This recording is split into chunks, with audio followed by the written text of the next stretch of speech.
Tonight, we're looking at chapters 17 to 18, and I want to remind you again how this all fits together. One of my goals for you, if you're able to persevere all the way to the end in May, is that you'll have a sense of how this big book fits together.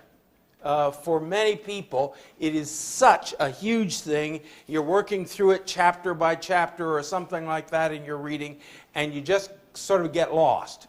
And so my goal is to give you a kind of a road map. So I'm going to keep repeating this stuff and repeating it because, as I've said before, repetition is the soul of education. In case you didn't get that, repetition is the soul of education. So, chapters 1 to 6 are the call to servanthood. The problem, this Israel, sinful, corrupt, enamored with human greatness and power. And yet, the promise that God is going to use these people, pure and holy, as His messengers to the nation. How in the world could that happen? How could this present Israel ever become that Israel? And as I suggested to you, I believe that Isaiah gives us his own call as a model. If what happened to the man of unclean lips can happen to the nation of unclean lips, then indeed they can become his servants. As Isaiah was the servant of God to declare God's message to the nation can become God's servants to bear the message to the world. That's chapters 1 to 6. Then chapters 7 to 39 are characterized by this repeated emphasis on trust. And again, in your Bible study, look for repetitions. Repetition is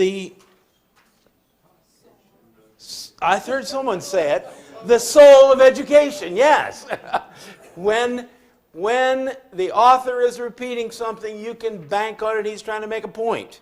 And so through these chapters, we find various words for trust, various expressions of the concept of trust, and I'm arguing that he is saying trust is the basis of servanthood.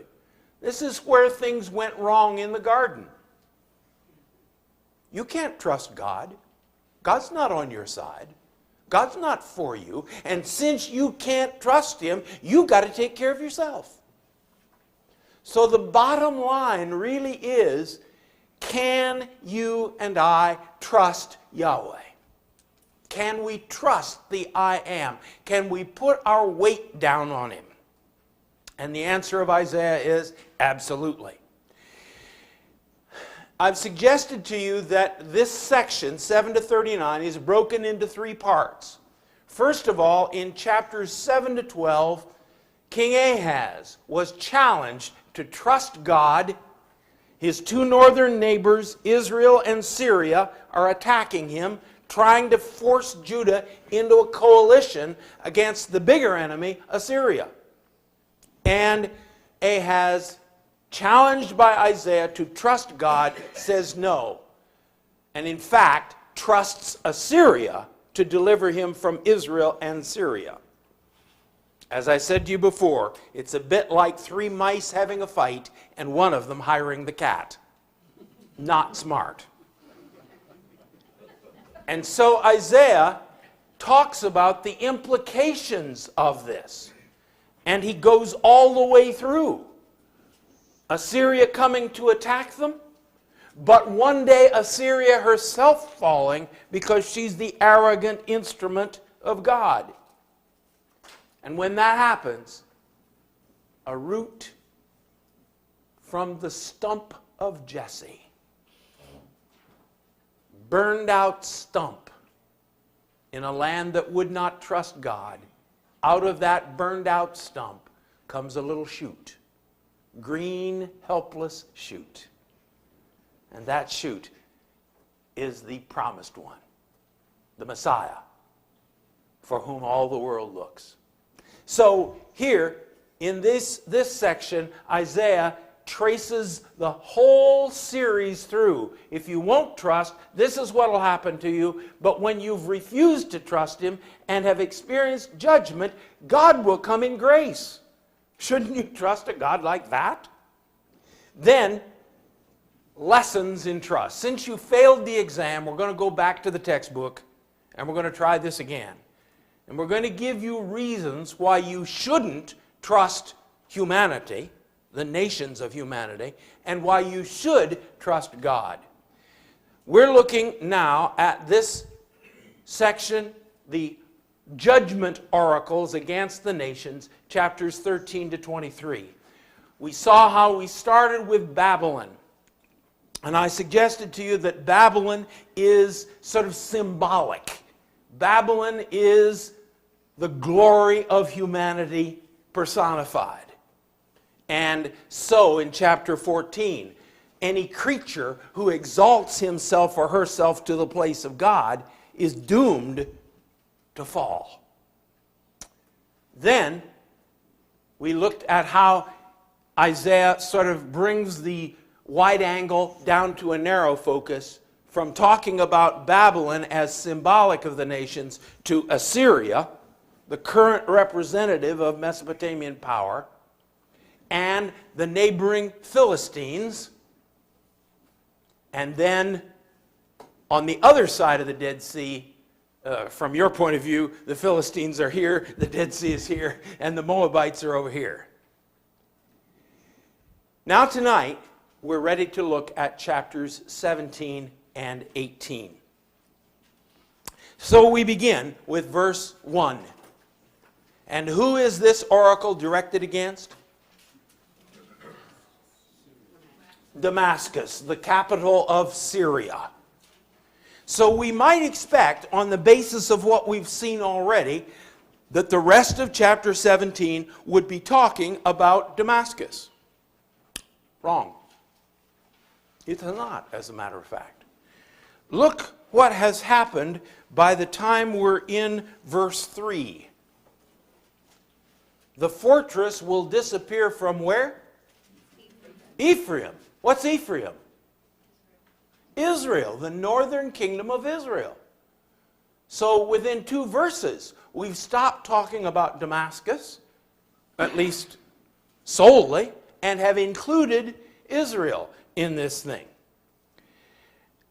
The fortress will disappear from Ephraim, the kingdom from Damascus. The remnant of Syria will be like the glory of the children of Israel, declares the Lord of hosts. Now, why do you think these two are being considered together? Exactly. They were the allies back here who were against Judah and who so terrified Ahaz that he felt he had to trust his worst enemy. So again, in these chapters, God is saying, look, you don't have to be, on the one hand, afraid of these nations, and on the other hand, you don't have to trust them. So here, he seems to be including Damascus and Israel together in a single judgment oracle. And beginning in verse 4, he switches completely to Israel. Now, why do you think he might do that?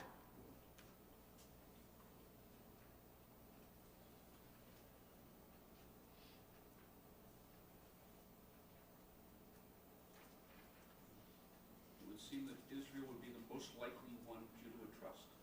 Okay. The northern brother might very well be the one most likely for Judah to trust. Yes, I think that's a real possibility. I think there is another possibility that is the flip side of that. Israel might be the one they'd be most likely to fear because they're closest. So I think it's both and here. You're most likely to trust your northern brother, but you're also most likely to be afraid of your northern brother. And so he's focusing on that point.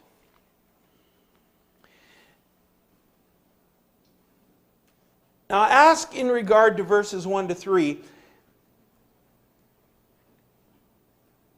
the issue of God's people not trusting the nations. This is the thing that we've got to continually work our own way through. I've said to you before, America is not the equivalent of Israel. If there is an equivalent of Israel, it's the church. America is a secular nation which has been peopled by many, many Christians across the years. Tragically, fewer and fewer. But the question is, how does this issue of not trusting the nations relate to us as members of the church?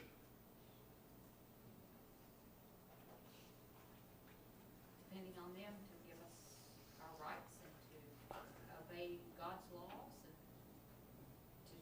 and to govern according to God's word.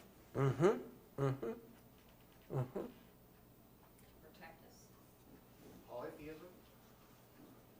Spin that out a bit. Well, I just mean the whole idea that there's nations, Israel was to focus on the one God, Yahweh, monotheistic God, and if you trust in other nations, then it's not just the issue of trusting for fear, it's the issue of trusting because you're going to fall into worshiping other gods or confusing gods. You're trusting their gods, you're trusting their worldview. If we tend to Christianize the United States, we're Christians, then we'll put too much trust in that we're always going to be right and we're always going to prevail. Yes. Yes. As a nation. Against the others.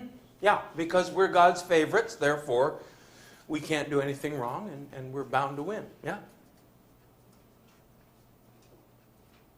How else does this, if we equate the church with Israel, what is the church not to trust? The world? Anything but God? Any alliances?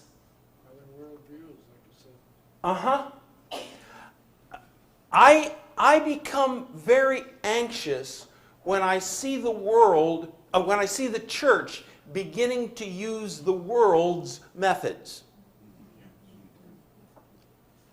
I'm pretty anxious about churches that use fundraisers. And it's a business for the fundraiser. Now, he may be a vital Christian, or she may be a vital Christian. And they may say, I'm running my business on Christian principles. And yet, and now I'm just talking to you personally here, and yet, I'm a little anxious about sorting out all the demographics and all of this kind of thing. Is that wrong in and of itself? No, I don't think so.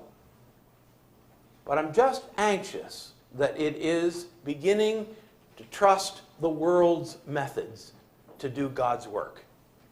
I think that's always dangerous. I'm anxious when, as a church, we begin to involve ourselves in political action groups. Now, I'm a conservative. I'm a little bit to the right of Attila the Hun. But I still am very anxious when we begin to try to take hold of the political process and somehow use it for our purposes. Is that wrong? No, I don't think it's wrong. I just think it's dangerous. So these are the issues I think that we've got to think about. We can talk about, oh yeah, those Judeans, they shouldn't have trusted the world like that. Well, that's them, this is us, and this word talks to us. Yes? And carry that one more step, our great emphasis on the individual. Yes? I stand for myself. Uh-huh. I can do it myself. That's an excellent point. An excellent point. It's so easy to talk about individual salvation. I'm saved. What's the matter with you? rather than this sense that we are in this together. I'm sure I've said to you before that I've been in a lot of churches in these long years that God has given me. And it's very interesting. I've been in churches that are going to heaven together. And I've been in churches that are going to hell together. And it's not always to do with their theology.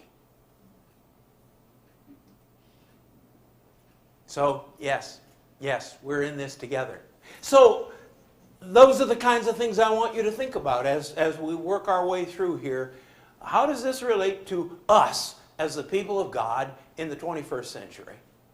Because, and again, this is the presumption upon which my whole life and ministry is based and why I'm here rather than watching TV tonight.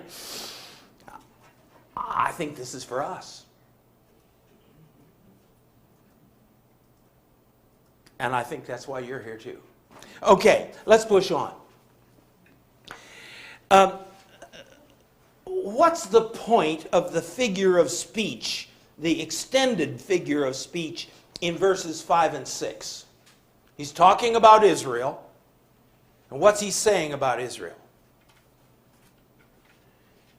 It shall be as when the reaper gathers standing grain and his arm harvests the ears, as when one gleans the ears of grain in the valley of Rephaim.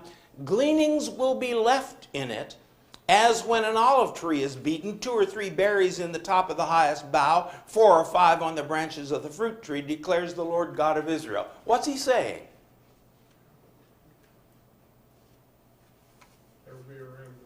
There will be a remnant, yes, but only a remnant. When the enemy is done with Israel, they're going to be like an olive tree with 1 or 2 olives hanging up here on the top bough that somebody couldn't reach. When God is done with Israel, they're going to be like a wheat field. And there will be a few stalks of grain that dropped out of the reaper's arm over here. That's a kind of a favorite picture that several of the prophets like to use to talk about what's it going to be like. It's going to be like a harvested field, a harvested olive orchard, when not much is left.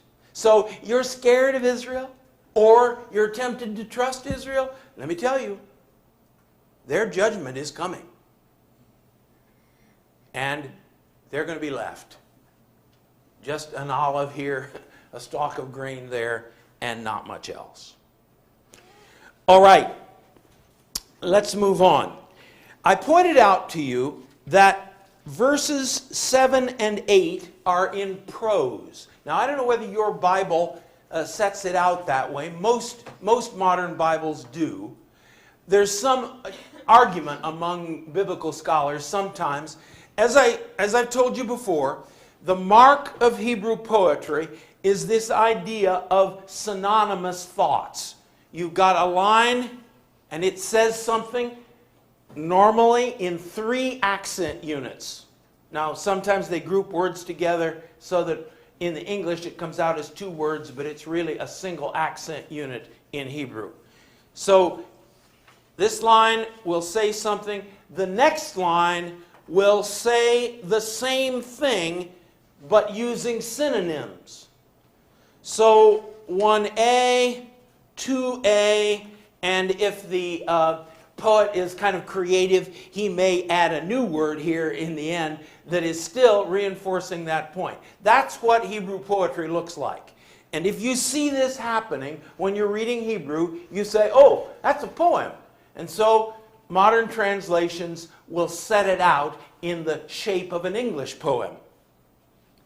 But sometimes it's not quite clear. Is this just poetic prose, or is it prosaic poetry? And so you'll find, if you look at 3 or 4 different translations, you may find them disagreeing about how they set it out. But I'm following the English Standard Version here, and I think most of the versions agree on this. 7 and 8 are in prose. So probably he did not say these verses or write these verses at the same time as the previous ones. And we don't know that. But probably the book is a collection of things he said at various times, and it's now been organized to make a point. So, assuming that's right, and I could be wrong. I've been wrong at least once before. But assuming that's right, that Where was that? I can't remember.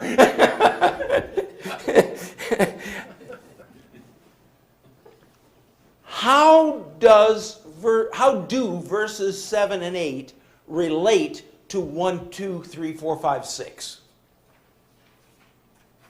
If Isaiah has taken these perhaps from someplace else in his collection and put them here, how do they relate?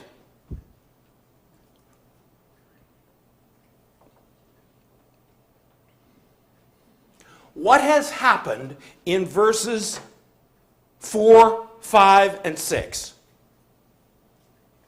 What's judgment? Judgment has happened, and the result is the people are like a harvested field. Now what in 7 and 8? This is going to wake them up? It's going to wake them up. Yes. At least the remnant. Yes. We'll talk about in that day more next week because it occurs all over the place in next week's reading. But we've got it twice here. Verse 7 and again verse 9, which I'm seeing as introducing the next section. In that day tends to refer to the future time of judgment, the future time of solution. And just when that is, people have been killed over. But nevertheless, you're talking about sort of the conclusion to all of this. So, the conclusion is what? They're going to wake up, and what are they going to wake up to particularly? Emptiness? Their prosperity is gone, emptiness. And so what are they going to do with their opened eyes? Look at God. They're going to look at God. And who is God described as here in verse 8? Maker and the Holy One. The Maker, the Holy One of Israel.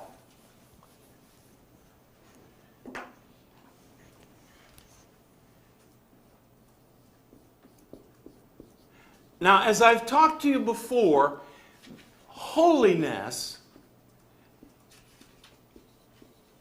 at the bottom is God's absolute otherness. His otherness in his essence, but also his otherness in his character. So they're going to wake up. They're going to wake up and they're going to say, guess what? I didn't make myself. If you ever meet a self-made man, you've met a liar. There are no such things.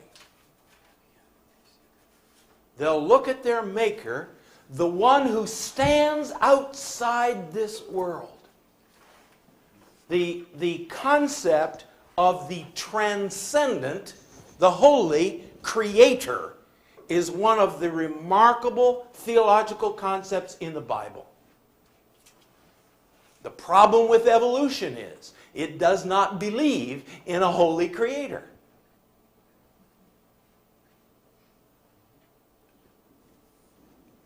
I, for one, don't want to argue about how long it took God to create the world. That, to my mind, is not the issue. The issue is, are we here as a result of chance processes from within the material creation, or are we here as a result of one who stands outside the creation and made the creation on purpose? That, to me, is the polar difference between what the Bible teaches us and the religion which is being taught in our public schools. People say, well, we're not going to teach religion, we're going to teach evolution. To which I say, gently, hogwash. Not very gently either. No, it's one religion or the other. It's the religion of the transcendent Creator, or it's the religion of chance from within the material creation. So, they're going to look to their Maker, the Holy One of Israel, and what are they going to stop looking at? Idols. And what are idols according to this? Their own creations, the works of their hands. Isaiah in particular loves to do this. You can have either the Maker or you can have what you made. Which do you choose? Your Maker or what you made? Depends on what you want to do.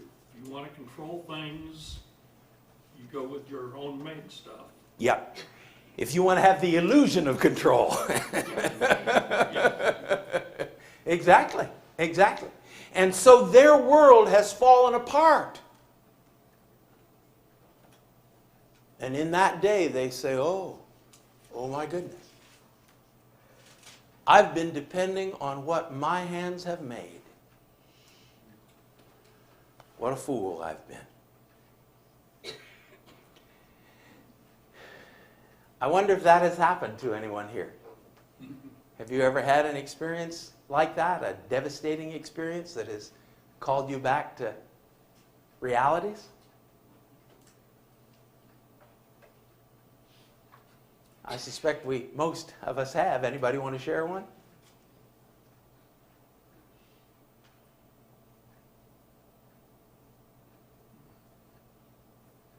Everybody shy? And we're all, the rest of us, losers?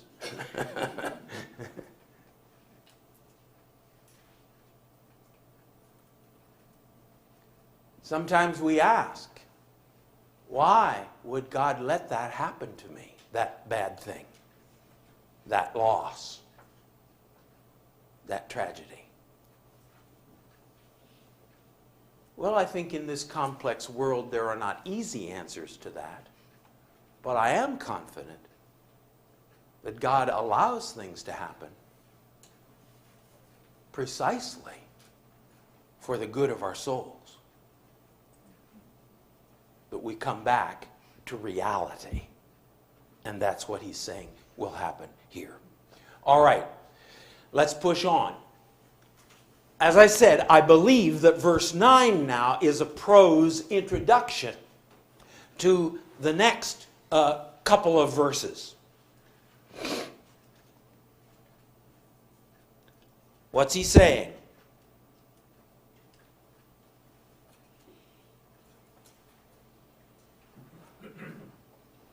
Same point, huh? In that day, their strong cities will be like the deserted places of the wood heights and the hilltops, which they deserted because of the children of Israel. Now, I think, as I say in the background up above, I think the they here refers to the Canaanites. Years ago, you Israelites saw these deserted Canaanite cities. Well, let me tell you. In the words of that great American philosopher, it's deja vu all over again. Yogi Berra, yes.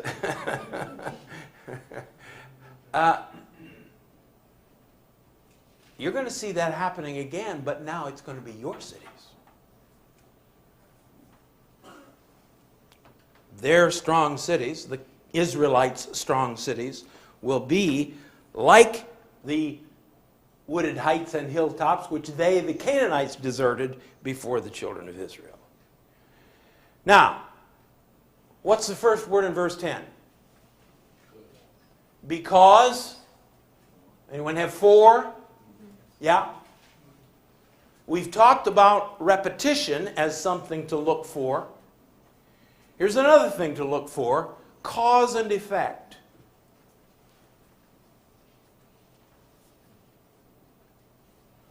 Why are these Israelite cities now going to be deserted? That's the effect. Because, here comes the cause, because of what? They have forgotten God. They have forgotten God, And now here's a lovely example of poetry. They have not remembered the rock of their refuge. So you've got the synonymous thought in a positive and a negative.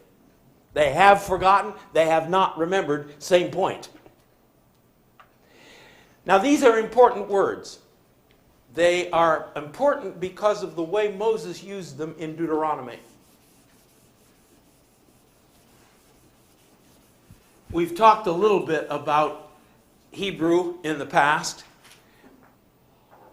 Hebrew doesn't believe that it's possible to separate mental activity and real activity.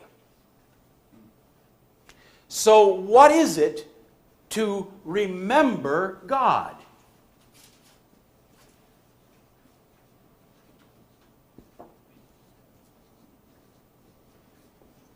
It is to obey.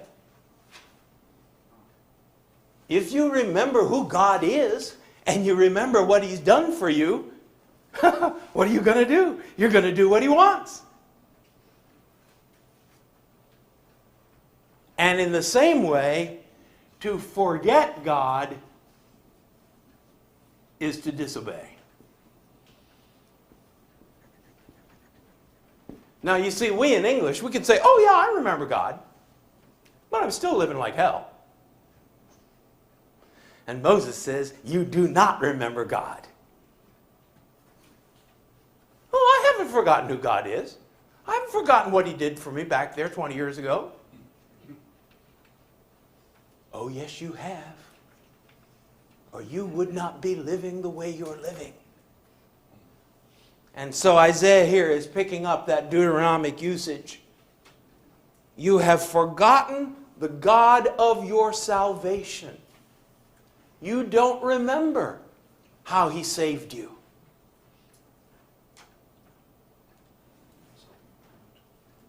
You have not remembered the rock of your refuge.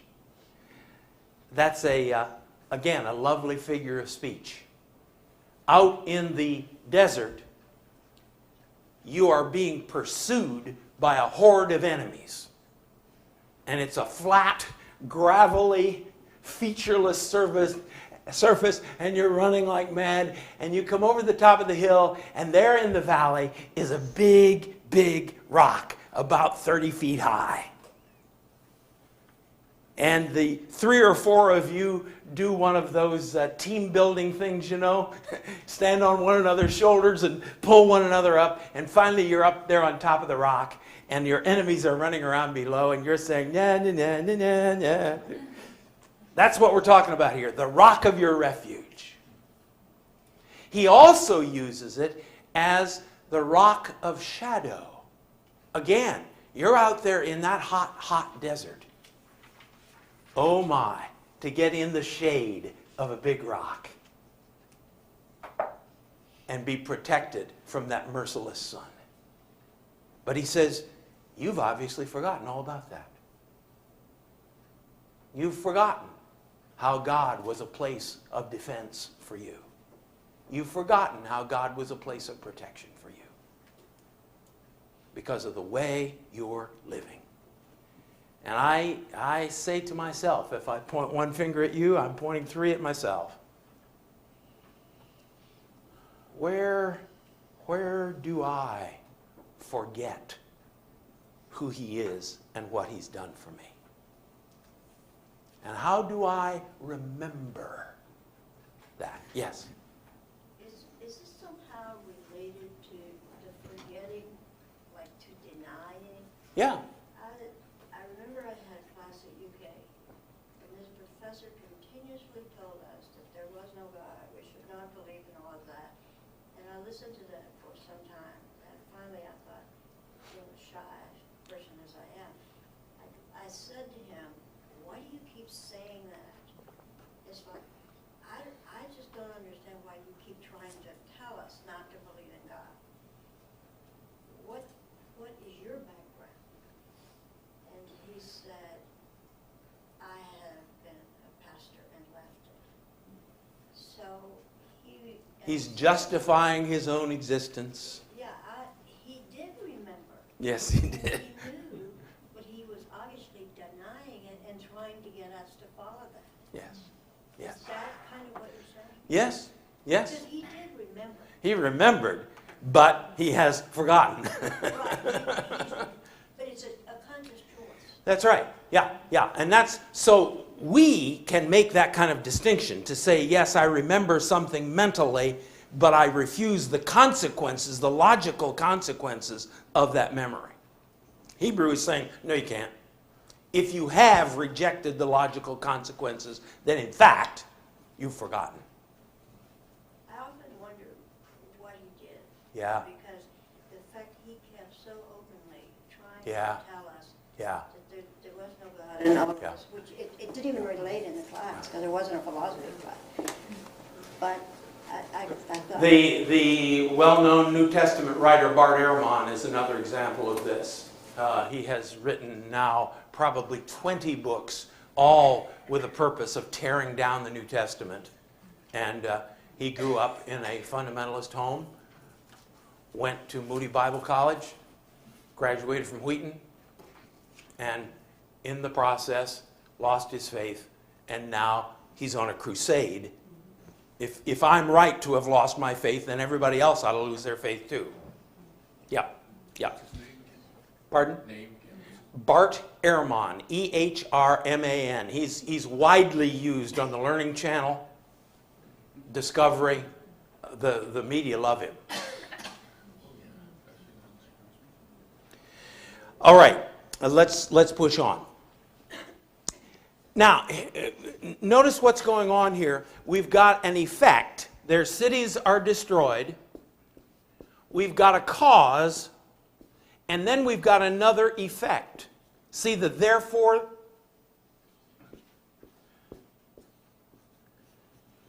Again, I've said this 300 times, and if you stick around with me, you'll hear it 300 more times. When you see a therefore, ask what it's there for. Because it is signaling a conclusion. Therefore, what? Verses, the remainder of verse 10 and verse 11.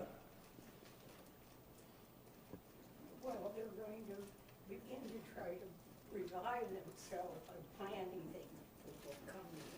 That's right. They're trying, now here's that harvested field, but they're going to plant new plants, and it's going to be fine. And God says, good luck. Now, I ask you, is that an arbitrary judgment on God's part? I mean, he's just saying, okay, I'm going to punish you. You have forgotten me, and I'm going to punish you. What you're planning is not going to come up, or if it comes up, it's going to die. That would be an arbitrary punishment.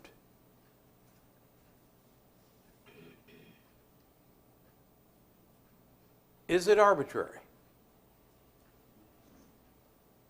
Look at the text, what the text is saying.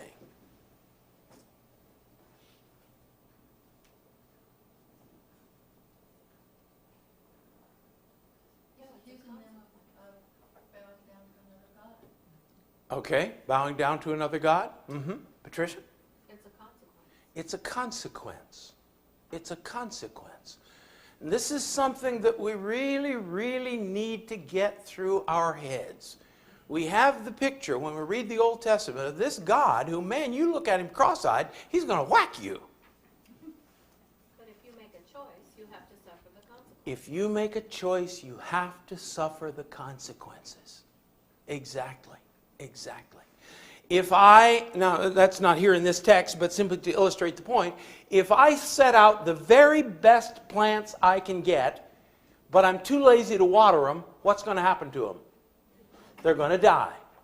Now, God hates me, doesn't he? No. No. I did not fulfill the conditions that are necessary for that kind of life. So it's the same point here. If I build my life on there is no God, I ought not to be real surprised when my life falls apart. Because I've left out the essential part of the equation. I don't remember much about algebra, but I do remember that the two parts on either side of the equal sign are supposed to balance. Well, if you leave out one key component, it'll never balance. Not because God hates you, but because that's the way the world is made. And so it is here, that again and again, God is saying, these are consequences. It's not that I'm sitting up here in heaven saying, if you do something wrong, I'm going to get you. Consequences. All right. Now, just because our time is flying, I believe that we begin a new, as it were, chapter at verse 12. Remember, the chapter divisions were put in sometime after 500 AD. All we know is we begin to get pieces of manuscripts after 500 AD that have chapter divisions in them we don't have before then. And by the time we get a full Bible, which is about the time of Christ, about 1000 after Christ, 1000 AD, we got the chapter divisions in them. So, chapter divisions were not put in when Isaiah wrote the book. So, saying all that, we've talked about repetition, we've talked about cause and effect. Another thing to look for is contrasts. What's the contrast in verses 12, 13, and 14? You've got repeated words and concepts in 12 and 13a. What are those? Thunder. Roar.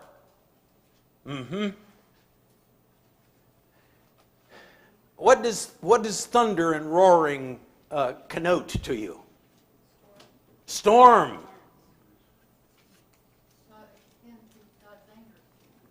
Yes, although in this case, it's the nations that are doing it. The thunder of the nations. They thunder like the thundering of the sea. The roar of the nations. They roar like the roaring of mighty waters. The nations roar like the roaring of many waters. What's the next word? But he will rebuke them. And what happens? What becomes of these roaring, thundering nations? Like chaff on the wind. Not a sound.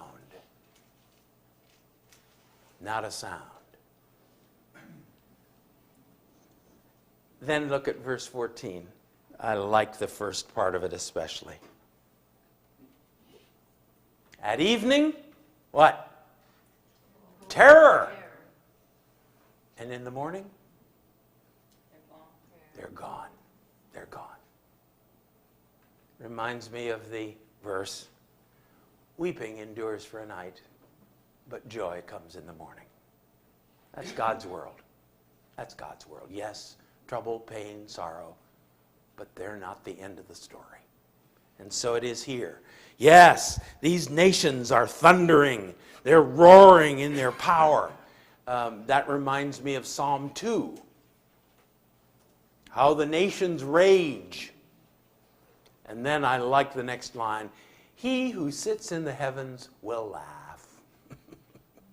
Here are the nations of earth roaring around. We're going to throw off his chains. We're going to revolt. We're going to riot. And God says, ha, ha, ha. He's not threatened. So here is this picture. Here are these mighty nations that we are tempted to fear and to trust. God says, get your perspective right. They are dust. They are chaff.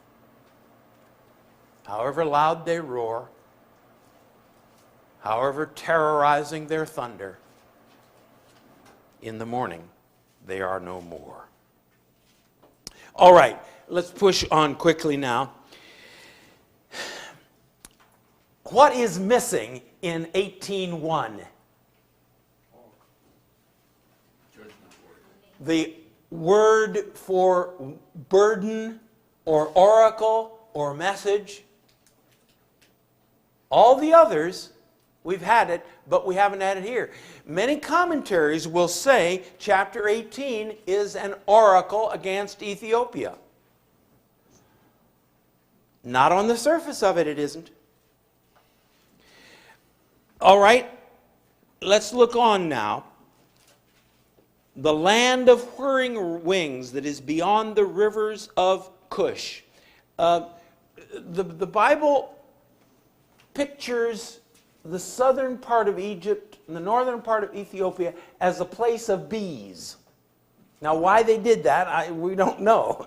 But that's the idea. There are those bees buzzing around down there at the very southern edge of the universe.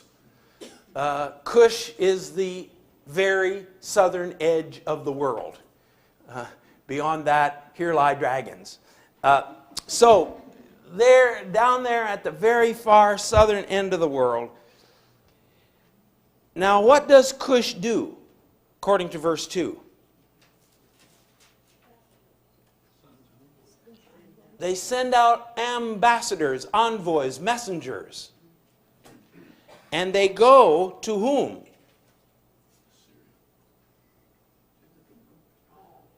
Tall and smooth, feared near and far, a nation mighty and conquering, whose land the rivers divide. Well, probably that's Mesopotamia, over there to the east. So, here's the idea. Cush is sending messengers. Now, I did not say this on this background. I do for next week. At this time, Egypt was ruled by Ethiopians, by the people of Cush. So it may well be we're talking about, well, let's send envoys between Egypt and Assyria. Let's see if we can't come to some deal here. Maybe we can trust in that. Verse 3.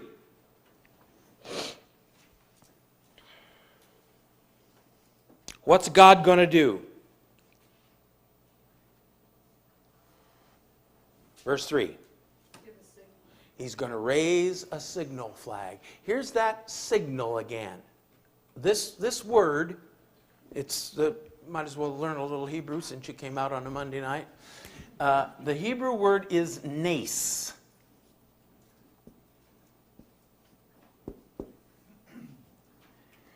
N-E-S. Nes.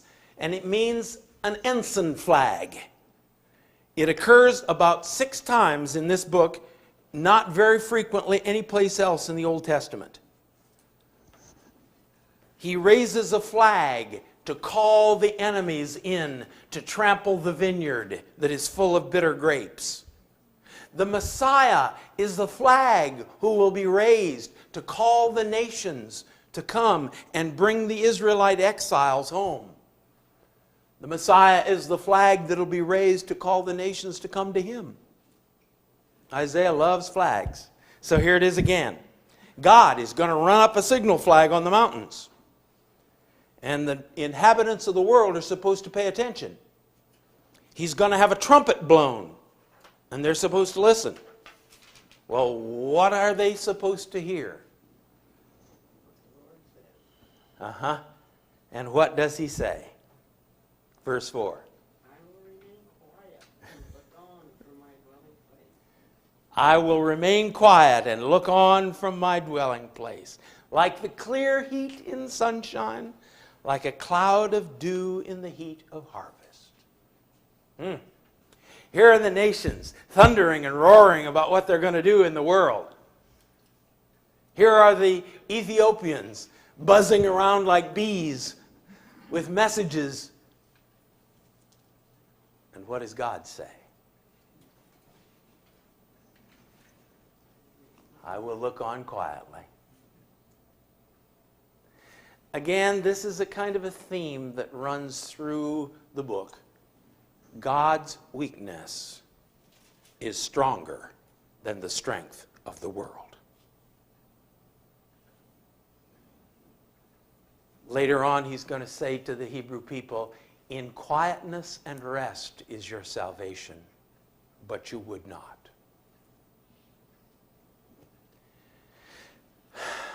That's a message for me, I think, and maybe for one or two of you.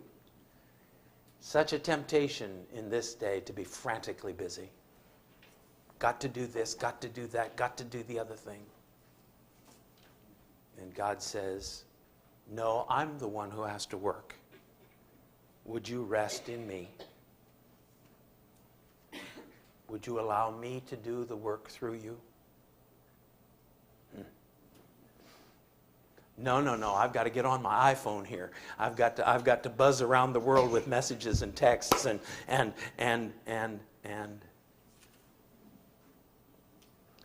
Before the harvest, when the blossom is over and the flower becomes a ripening grape, he cuts off the shoots with pruning hooks. The spreading branches he lops off and clears away. And they shall all of them be left to the birds of prey on the mountains, to the beasts of the earth. The birds of prey will summer on them, and the beasts of the earth will winter on them. I think, and I have to say that I have not had a groundswell of support on this from other commentators, but nevertheless, I think that this section is a kind of a middle piece in all of this, sort of backing us off and looking at the issues again. Not a particular nation, but all the nations that we're tempted to trust and to fear. And God says, get your perspective right. Stop looking at them. Look at me. I think especially in this day when we see the decline of the church in North America, I think that might be what God is saying to us. Look at me. Look at me. Let me do whatever work needs to be done here. Now, obviously, he expects us to cooperate, but still the issue is one of perspective. Verse 7 then, at that time, tribute will be brought to the Lord of hosts from whom? It's that same people, isn't it? The one that the Ethiopians were going to send messages to. Those people are going to come and they're going to bring tribute to me. This is that recurring thought that runs through here. 2 points that are being made over and over again. One is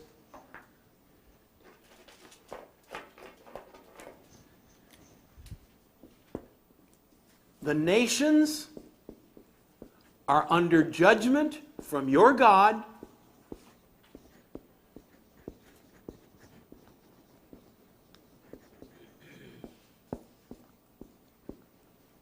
And one day, the nations will worship your God.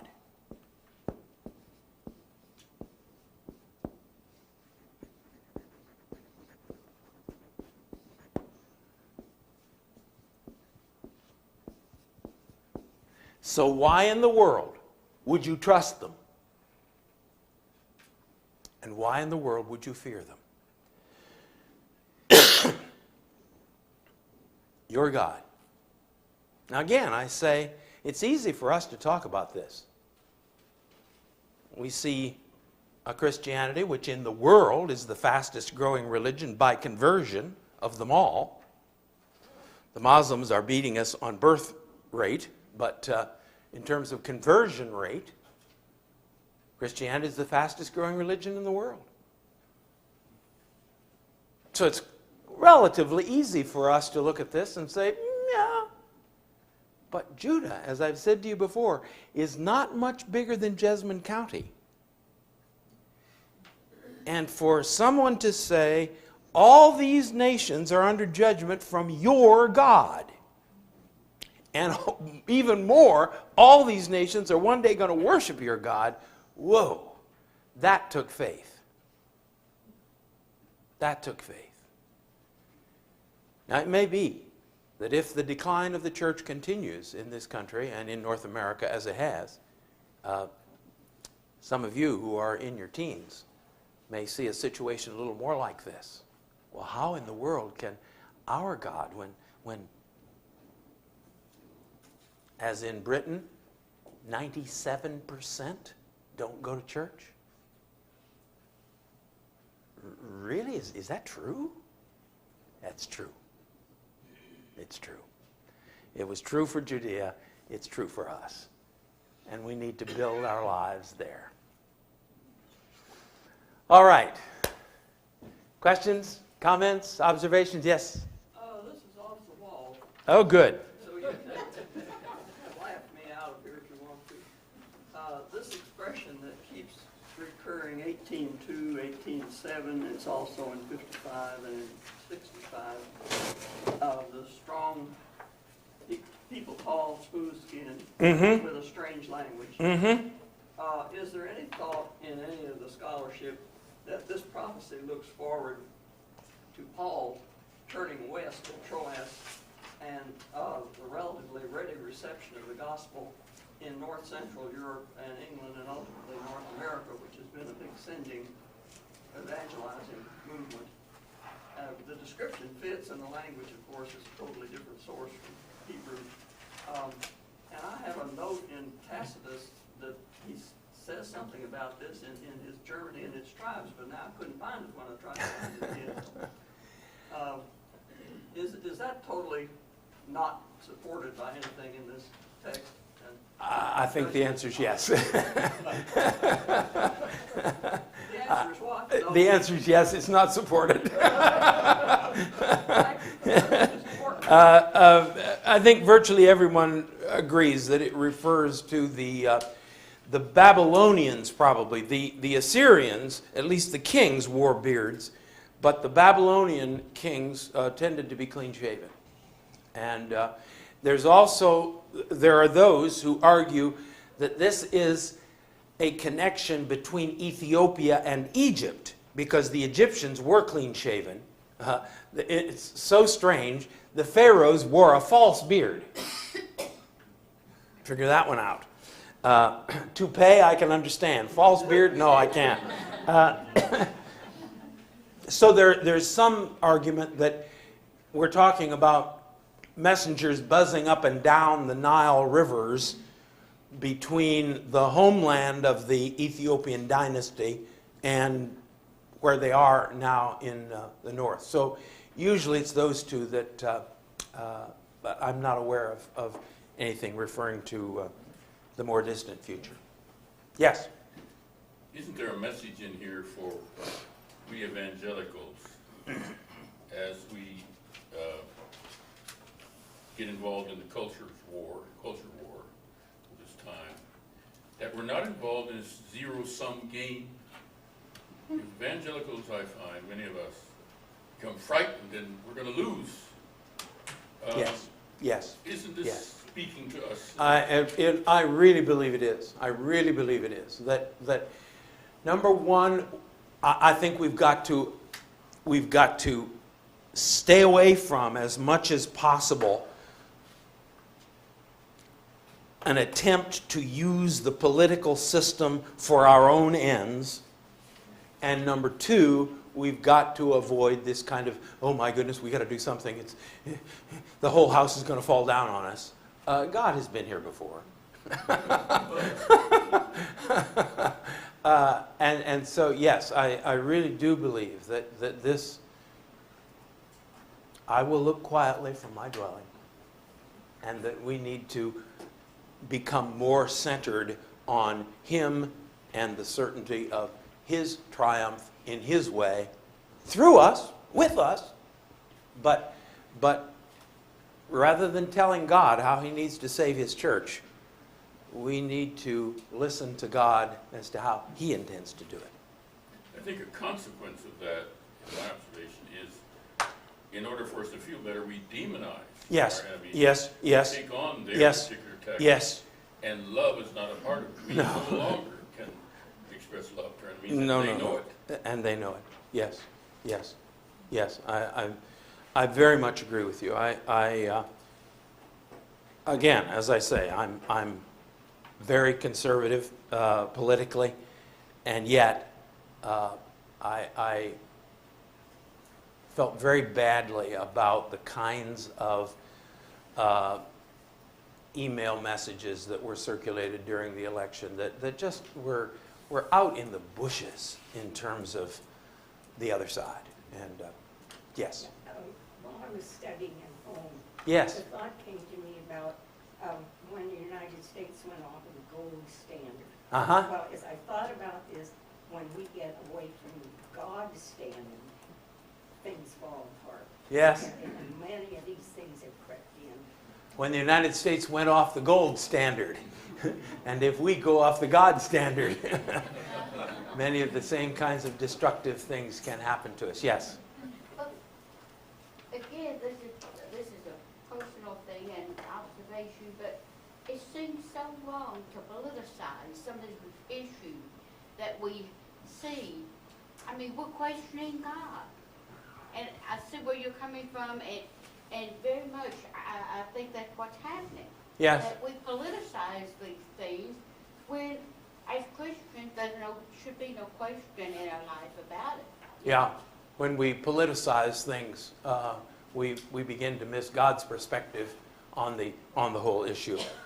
Again, these are not simple questions. They're not easy answers, and I don't want to suggest to you that that is the case. But I do believe that much of what he's saying here about where our focus ought to be is for us. Let me pray. Father, thank you. Thank you for your word. Thank you for its truth. Thank you for its convicting power as it speaks to us and our own attitudes and behaviors. Thank you that at the heart of the universe is rest and quiet. Thank you, Lord.